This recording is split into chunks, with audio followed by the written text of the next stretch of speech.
Una noche de diciembre, en una familia mexicana de Guadalajara, pasó algo que nadie podía haber predicho.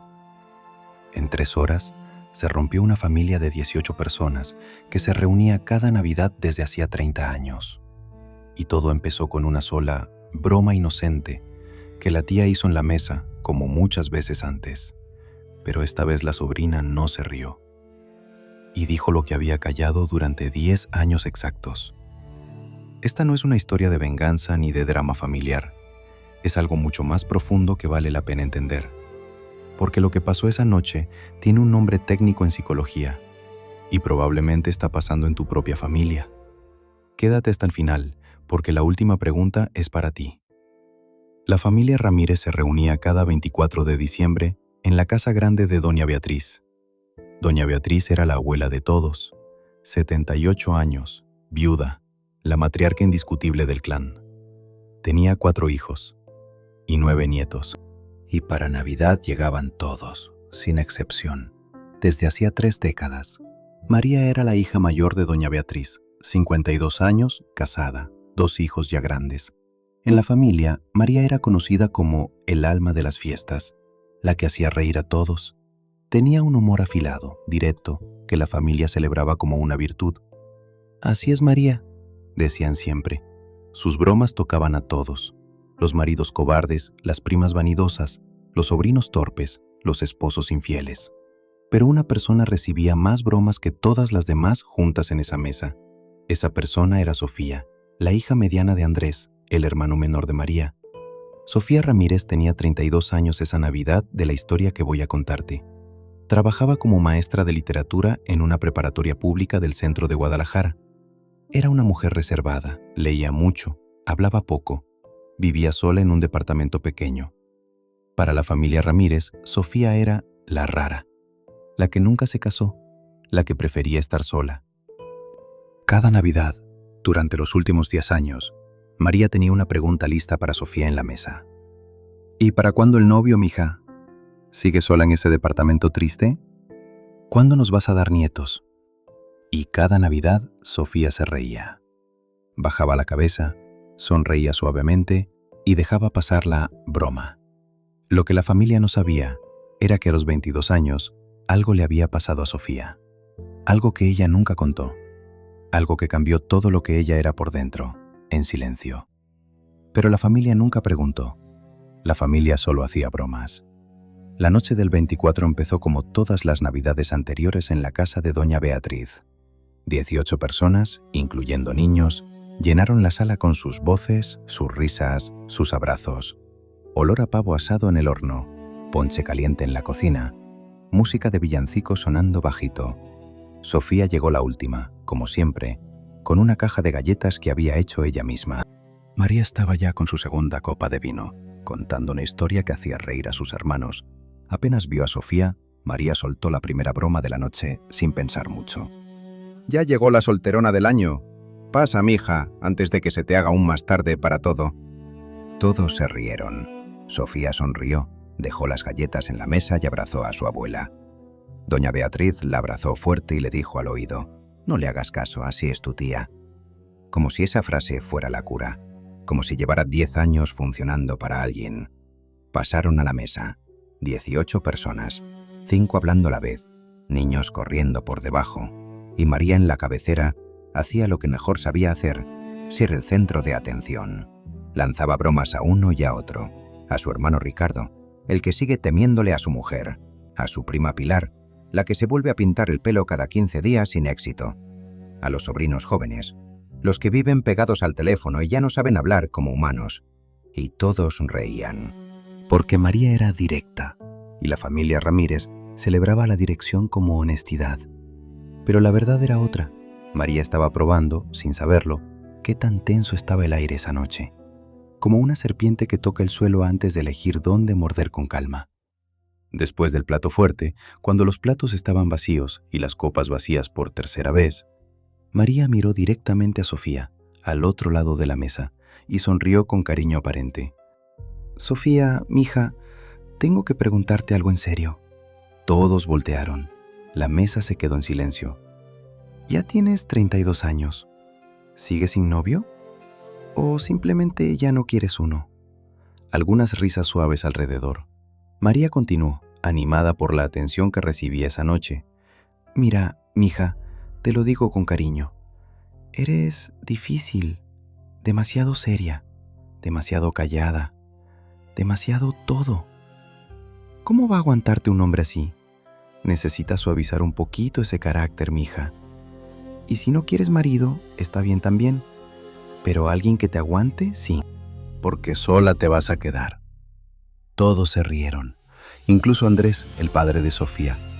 Incluso Marta, su propia madre. Incluso sus dos hermanos, que tenían 30 y 34 años y ya estaban casados ambos.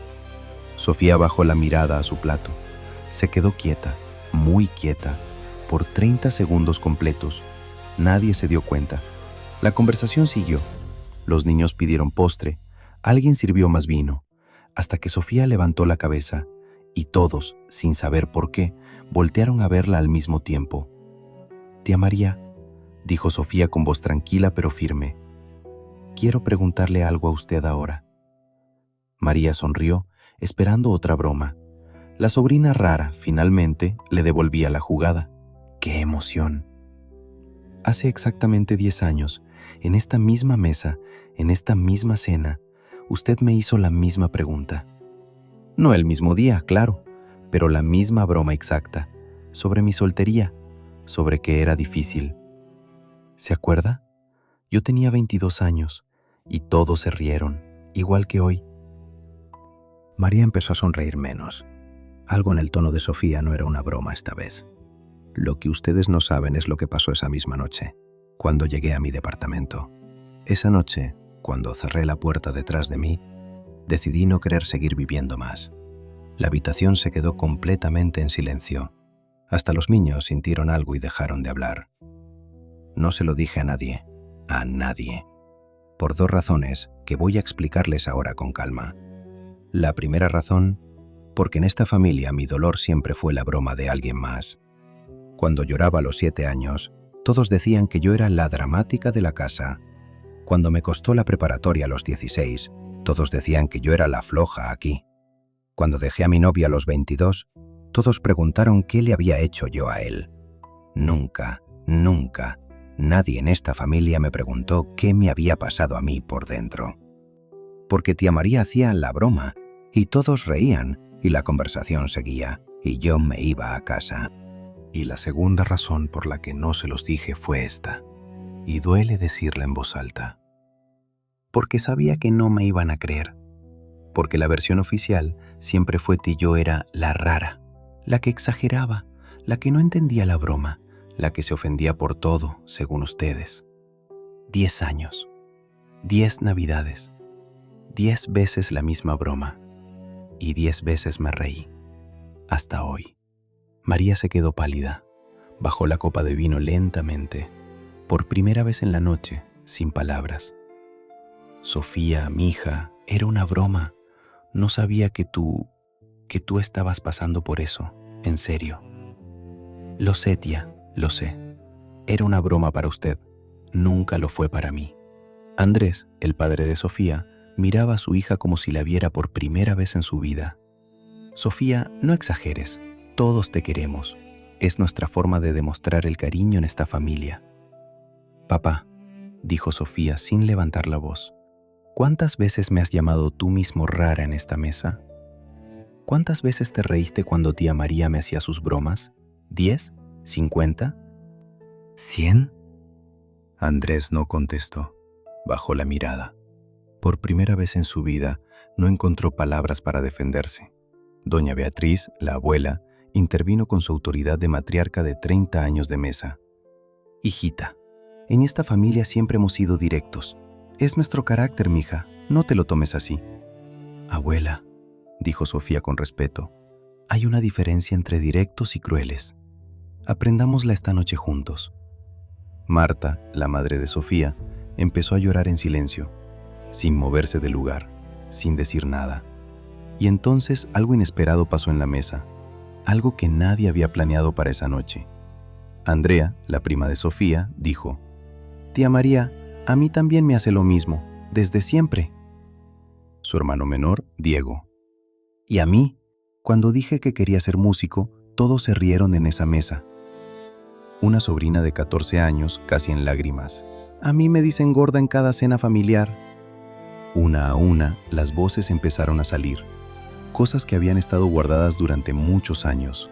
Y la mesa se dividió esa noche en dos bandos, los que pidieron perdón y los que defendieron a María. Para las 11 de la noche, la mitad de la familia se había ido sin terminar la cena. Doña Beatriz se encerró en su cuarto. María lloraba sola en la cocina. Sofía se fue caminando. Antes de contarte cómo terminó esta historia, necesito explicarte algo que la psicología sabe sobre todo esto. Lo que pasó en esa mesa no es una anécdota familiar aislada. Es un patrón estudiado por la ciencia y tiene un nombre técnico, propuesto por un psiquiatra estadounidense hace más de 70 años exactos. Su nombre era Murray Bowen y trabajaba en el Instituto Nacional de Salud Mental en los Estados Unidos. En los años 50, Bowen estudió algo que cambió la psicología familiar para siempre desde entonces. Descubrió que las familias no son un grupo de individuos, son sistemas, son organismos vivos enteros, y cada miembro de una familia ocupa un papel dentro del sistema, sin saberlo casi nunca. Hay roles invisibles dentro de cada familia. La pacificadora, el responsable, el payaso, el rebelde. Y hay un rol más, el más oscuro de todos. Ese rol se llama chivo expiatorio. En inglés se dice scapegoat. Es el rol más doloroso de cargar en una familia. El chivo expiatorio es la persona sobre quien la familia descarga sus tensiones y sus conflictos. Es el que recibe las bromas, el que es el problema, el que no encaja, el que es difícil. Y aquí está lo que Bowen descubrió, y que la familia Ramírez no sabía esa noche de diciembre. La familia necesita al chivo expiatorio. No puede vivir sin él. Lo sostiene de manera inconsciente, porque mientras alguien sea el problema, todos los demás pueden creer que ellos no lo son. Mientras Sofía sea la rara, María puede ser graciosa, y nadie le pregunta por qué está siempre enojada. Mientras Sofía sea la rara, Andrés no tiene que mirar por qué siempre se rió de su propia hija. Mientras Sofía sea la rara, toda la familia puede creer que es unida, normal, alegre y sana. Pero el costo de esa ilusión lo carga una sola persona, y a veces lo carga durante 10 años completos. Hay un terapeuta argentino llamado Salvador Minuchin que profundizó esta teoría en los años 70. En su libro Familias y terapia familiar, Minuchin mostró cómo las familias usan triángulos rígidos. Son alianzas de dos personas contra una tercera, repetidas año tras año, hasta volverse invisibles para todos.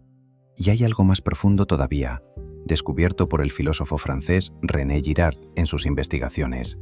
Girard demostró que los grupos humanos, no solo las familias, necesitan una víctima para sostenerse unidos. Sin víctima común, los grupos se desintegran. La víctima absorbe la violencia que de otra forma estallaría.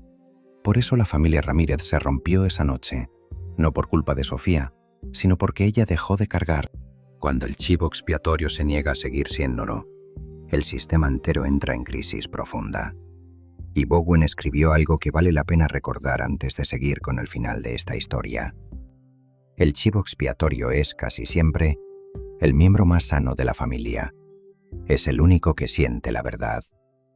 Volvamos a Sofía, esa noche del 24 de diciembre, caminando sola por las calles de Guadalajara. No fue a su casa. Caminó durante 2 horas, sin destino, sin lágrimas, sin teléfono encendido. Por primera vez en 10 años, no se sentía rara. Se sentía simplemente humana, sin disfraz. Esa misma semana, Sofía hizo lo que debía haber hecho a los 22 años de edad. Buscó una terapeuta, una mujer mayor, sabia, con 50 años de experiencia con familias rotas. Por 6 meses, Sofía no fue a ninguna reunión familiar. Necesitaba tiempo, necesitaba aire para respirar. Tía María nunca la llamó. Doña Beatriz tampoco la buscó. La mitad de la familia dejó de hablarle. Pero la otra mitad empezó a buscarla, a escribirle, a querer entender lo que había pasado esa noche. Andrés, el padre de Sofía, llegó a su departamento 3 meses después. tocó la puerta llorando. Hija, perdóname. No vi lo que veía. Pensaba que era cariño. Era crueldad disfrazada de familia. Marta, la madre, fue a terapia por primera vez en sus 61 años de vida. Andrea, la prima, dejó de ir a las cenas también. Su hermano Diego retomó la música tras años. La Navidad del año siguiente, la familia Ramírez no se reunió. Por primera vez en 30 años exactos. 2 años después, una parte de la familia volvió a juntarse. Pero la dinámica de la mesa era otra, sin bromas a costa de los débiles, sin risas que dolían, sin chivos expiatorios escondidos en los lugares. Sofía volvió a esa nueva mesa, más callada que antes, sí, pero también mucho más libre que nunca. Y aquí queda una pregunta para ti, que tal vez te resulte un poco incómoda de escuchar. En cada familia, en cada grupo, en cada lugar de trabajo, hay un chivo expiatorio escondido. Es el que recibe las bromas, el que no entiende, el que es difícil, el que exagera todo. Si tú no puedes pensar en quién es esa persona en tu familia, hay una posibilidad incómoda. Esa posibilidad es que esa persona seas tú, y todavía no lo sepas conscientemente esta noche. O también puede ser que tú seas quien hace las bromas, y nunca te has preguntado por qué. Piensa en tu próxima reunión familiar. Mira con cuidado. ¿Quién se ríe primero y quién se ríe demasiado? Esa risa demasiado fuerte puede ser el sonido más doloroso de la habitación entera sin que nadie lo sepa. No esperes 10 años, como Sofía. No tienes que romper la familia, solo tienes que ver con claridad. Si esta historia te tocó algo por dentro, déjamelo saber en los comentarios abajo. Y suscríbete al canal para más historias reales que la vida nos enseña con paciencia y a veces con dolor. Nos vemos en la próxima. Cuídense mucho allá afuera y cuiden a los que más se ríen en su mesa.